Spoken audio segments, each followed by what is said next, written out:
Dieu ne juge pas un homme sans l'avoir d'abord averti. Du 24 juillet 63, 24 juillet 63 au paragraphe 40. Le prophète dit, maintenant, en effet, nous avons une responsabilité pour laquelle nous aurons à répondre devant Dieu un jour. Chaque homme, pour rejoindre ce que je disais, qui vient sur la face de la terre, doit répondre devant Dieu pour une responsabilité. Donc, bien aimé, tu n'es pas excepté.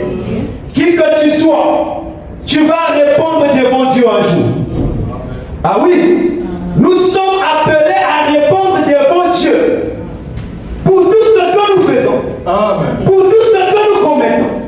Le prophète dit là encore un peu plus loin, même tout ce que nous faisons est enregistré de l'autre côté. Amen. Amen. Mais Seigneur Jésus, un arbre, oh Père, c'est quand même qu'il assure les hommages à Dieu et aux hommes, au point qu'il refuse le règne, la royauté, pour garder ce que Dieu lui a donné comme responsabilité. Parce qu'il sait que cette responsabilité, mais bien aimé, lui coûtera très cher. Mais les hommes qui sont faits à l'image de Dieu, n'oubliez pas que c'était qu'un arbre dans la parabole physiquement parlant, mais dans le langage de Dieu, il est question des hommes.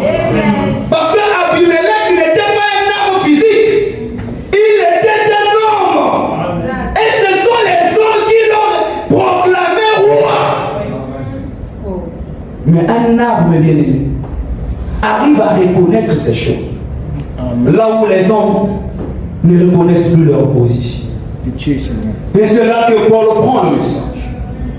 Il rentre dans les cieux. Il dit, oh, Galate dépourvu de sens.